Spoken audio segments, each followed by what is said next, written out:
Blake Lively और Justin Baldoni के बीच चल रहा ये लीगल डिस्प्यूट काफी डिस्कशन का टॉपिक बना हुआ है। दोनों ने film it ends with us में साथ काम किया था, बट अब दोनों ना एक दूसरे पर सीरियस एलिगेशंस लगा रहे हैं। आज हम इसके बारे में और इसके पीछे जो स्पेकुलेशंस चल रही हैं उस पर बात करेंगे।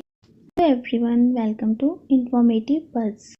तो ये सब कुछ तब स्टार्ट हुआ जब दिसंबर 2024 में ब्लेक लाइवली ने जस्टिन बाल्डोनी के against California civil rights department complaint file की। इस शिकायत में उन्होंने बाल्डोनी के ऊपर सेट पर सेक्सुअल हैरेसमेंट और उनकी रेपुटेशन को खराब करने का ब्लेम लगाया। लाइवली का कहना था कि बाल्डोनी और उनकी टीम ने उनके अगेंस्ट एक स्मीयर कैंपेन चलाया जो उनके पर्सोनिफाइड और प्रोफेशनल लाइफ को नुकसान पहुंचा रहा था। 24 को न्यूयॉर्क टाइम्स पर $250 मिलियन का डिफेमेशन लॉसूट फाइल किया और ये क्लेम करते हुए कि न्यूज़पेपर ने लाइवली के सेल्फ सर्विंग नैरेटिव पर बेस्ड इनएक्यूरेट और मिसलीडिंग आर्टिकल पब्लिश किया। जनवरी 2025 में ब्लेक लाइवली, उनके हस्बैंड रियान और उनकी पब्लिसिस्ट के खिलाफ $400 मिलियन का कोर्ट केस किया। बाल्डोनी का कहना है कि लाइवली और उनकी टीम ने जानबूझकर उनकी इमेज को नुकसान पहुंचाने और उनकी फिल्म पर क्रिएटिव कंट्रोल हासिल करने के लिए ये सब किया। उन्होंने ये भी एक्यूजेशंस लगाए कि लाइवली ने उनकी फिल्म के स्क्रिप्ट में बिना उनके परमिशन के चेंजेस किए और उनके ऑब्जेक्शंस को इग्नोर किया। जस्टिन बाल्डोनी के लॉयर का कहना है कि ब्लेक का ओरिजिनल कंप्लेंट सिर्फ एक इमेज रिपेयर कैंपेन था और उनका असली जो मोटिव था वो लीगल एक्शन लेना नहीं था। उन्होंने ये भी कहा कि ब्लेक ने कभी लॉसूट फाइल नहीं किया और सिर्फ एक लीगल डॉक्यूमेंट के थ्रू अपनी साइट को पब्लिक करना चाहा था। इस कंप्लेंट में ये भी कहा गया था कि ब्लेक ने लिटिगेशन को अवॉइड किया ताकि उसको डिस्कवरी प्रोसेस से बचने का मौका मिले। जस्टिन के लॉयर ने इस कंफ्यूजन को क्लैरिफाई करते हुए ये कहा कि ब्लेक का पर्पस सिर्फ अपनी इमेज को रिपेयर करना था। ये कभी नहीं था कि उन्होंने लीगल बैटल शुरू करनी थी। उन्होंने ये भी कहा कि ब्लेक ने कभी फॉर्मल लीगल एक्शन नहीं लिया और सिर्फ एक right to sue letter file किया था जिसमें उन्होंने अपनी साइड को बताया था ताकि उसके बाद उसको लॉसूट फाइल करने का ऑप्शन मिल सके। कैलिफोर्निया सिविल राइट्स डिपार्टमेंट को इसलिए इन्वॉल्व किया गया क्योंकि वेफेयर स्टूडियोज उनके एम्प्लॉयर थे और जब ब्लेक ने अपनी कंप्लेंट को कैलिफोर्निया सिविल राइट्स डिपार्टमेंट में फाइल किया तो वो प्रोसेस भी कॉन्फिडेंशियल था। अगर उनके केस को एक्सेप्ट किया जाता तो सीआरडी इंडिपेंडेंट इन्वेस्टिगेशन करता और केस को रिसॉल्व करने की कोशिश करता। अकॉर्डिंग टू सोर्सेज, जो रियान है उसने जस्टिन बाल्डोनी को न्यूयॉर्क में अपने पेंट हाउस में स्मीयर किया था जब वो सीन की सेफ्टी के लिए कुछ क्वेश्चंस पूछ रहे थे। इस कंप्लेंट में ये भी मेंशन था कि रियान और ब्लेक ने जस्टिन को फैट शेमिंग का एक्यूज किया था और उनको अपोलोजाइज करने का प्रेशर दिया। लेकिन इस केस में रियान के क्लोज सोर्सेज ने डिनाई कर दिया कि उन्होंने जस्टिन को रेट किया है। एंड एक और थ्योरी ये भी है कि रियान और ब्लेक ने अपने इन्फ्लुएंस के थ्रू जस्टिन बाल्डोनी को WME एजेंसी से ड्रॉप करवाया। WME ने ये कहा कि उन्होंने अपने डिसीजन अपने बेसिस पर लिए थे और ब्लेक और रियान का इस डिसीजन पर कोई इन्फ्लुएंस नहीं था।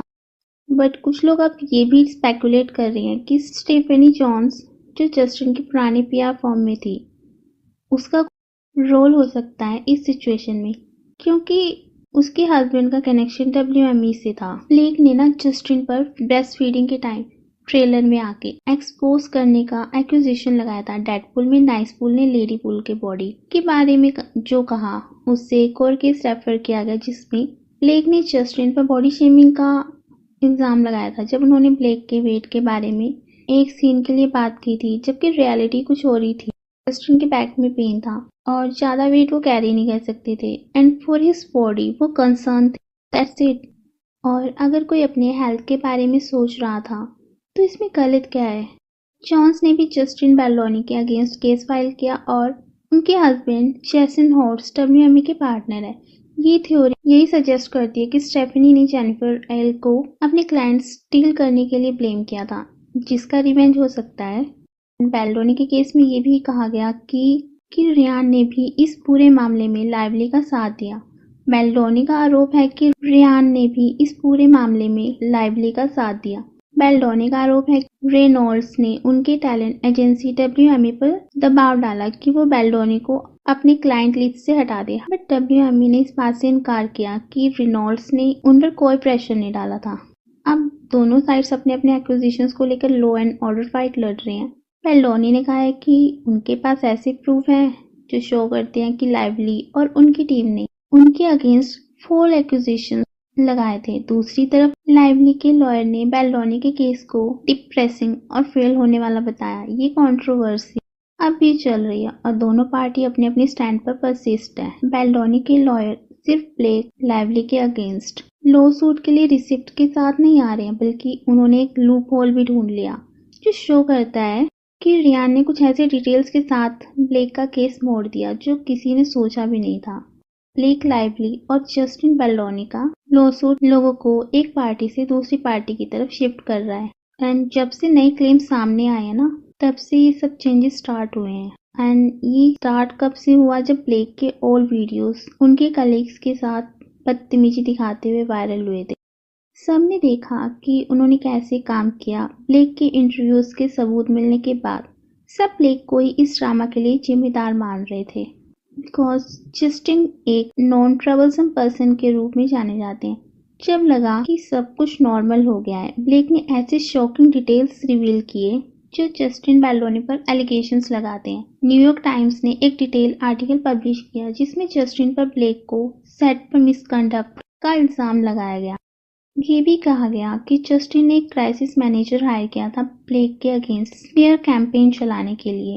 बट और भी शॉकिंग ये था कि ब्लेक ने जस्टिन पर it ends with us set पर क्या मिसकंडक्ट किया, इसके लिए रिसिप्ट सामने आए। चीजें वैसे नहीं थी जैसा न्यूयॉर्क टाइम्स ने बताया था, और जो चैट शेयर किए गए थे वो भी मैनिपुलेटेड। रियान रेनॉल्ड्स भी इनडायरेक्टली जस्टिन बेल्डोनी के केस में हेल्प कर रहे हैं। जब से कंट्रोवर्सी स्टार्ट हुई है तब से क्लूज को जोड़कर सब कुछ समझने की कोशिश की गई। एक्विजिशंस भी इट एंड्स विद अस के सेट पर ही स्टार्ट हुई थी, जो डेडपूल और वॉल्वराइन की शूटिंग के साथ कोइंसाइड करती थी।